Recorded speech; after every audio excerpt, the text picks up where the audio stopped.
My question is to Dr. Zakir Naik. The Christians explain the concept of Trinity scientifically by giving the example of water, which can be in three states, solid, liquid, and gas, in the form of ice, water, and vapor.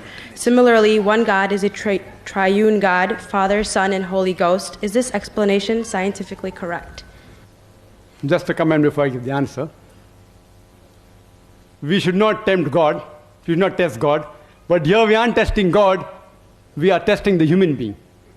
We should not test God, but here we are testing you, and God promises that any believer who has deadly poison, he will not die. He'll be able to speak in foreign tongues. We aren't testing God, we know God is correct. He will see to it that every believer can speak. We are testing you whether you're a believer or not.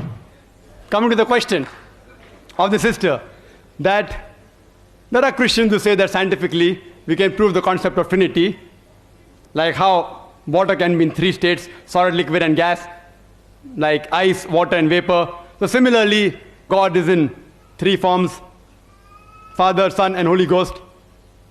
How to reply, and is this scientifically correct? Scientifically, I do agree, water can be in three forms, solid, liquid, and gas, ice, water, and vapor. But scientifically, we also know that the component of water remains the same, H2O. 2 atoms of hydrogen and 1 atom of oxygen.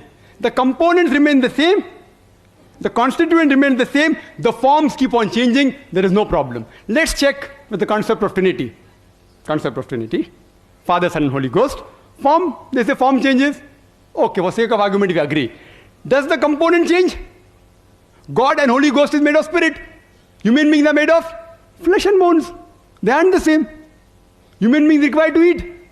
God doesn't require to eat to survive. They aren't the same.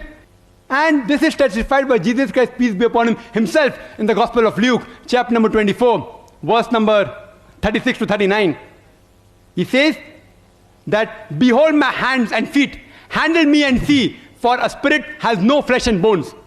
He says, behold my hands and feet, handle me and see, for a spirit has no flesh and bone. And he gave his hand, and they saw, and they were overjoyed. And he said that, do you have any meat to eat? And they gave him broiled fish and a piece of honeycomb. And he ate to prove what? That he was God? To prove that he was not God. He ate. And he flesh and bones. A spirit has got no flesh and bone. This proves that it is scientifically not possible that Father, Son, and Holy Ghost, Father, Jesus Christ, peace be upon Holy Ghost, is Almighty God. And the concept of Trinity, the word Trinity, doesn't exist anywhere in the Bible. The word Trinity is not there in the Bible, but it is there in the Quran. Quran says in Surah Nisa chapter 4 verse 171, it says, وَلَا تَقُولُوا ثَلَاثَةً. Don't say Trinity. إِنْتَوْ خَيْرٌ لَكُمْ. This has stopped, it's better for you. Trinity is also there in Surah Ma'idah chapter number 5, verse number 73, which says, لَقَدْ كَفْرَ الَّذِينَ قَالُوا إِنَّ اللَّهُ ثَالِثُ ثَلَاثَةٍ. They are doing kufr, they are blaspheming, those who say that Allah is three in one, is a triune God. Jesus Christ, peace be upon him, never said he was God. The concept of Trinity doesn't exist in the Bible.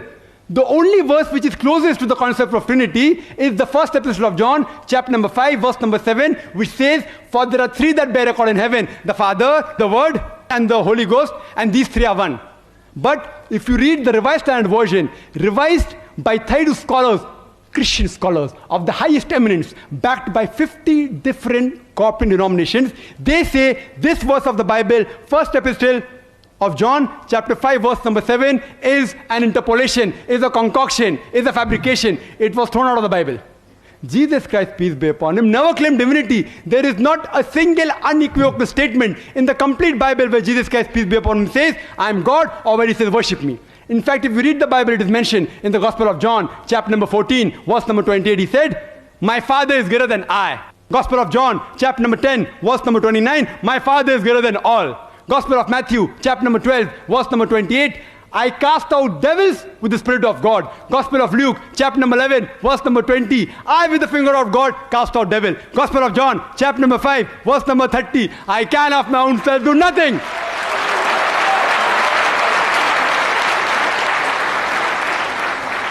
I can of my own self do nothing. As I hear, I judge. And my judgment is just. For I seek not my will, but the will of my Father.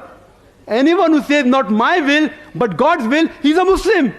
Muslim means a person who submits his will to Almighty God. Jesus Christ, peace be upon him, said, not my will but God will. He was a Muslim and he was, alhamdulillah, one of the mightiest messengers of God. We believe that he was born miraculously without any male intervention. We believe he gave life to the dead with God's permission. We believe that he healed those born blind and lepers with God's permission. We respect Jesus Christ, peace be upon him, as one of the mightiest messengers of God, but he is not God and he is not a part of the Trinity. Trinity doesn't exist. Quran says, Qul huwallahu ahad, say he is Allah one and only.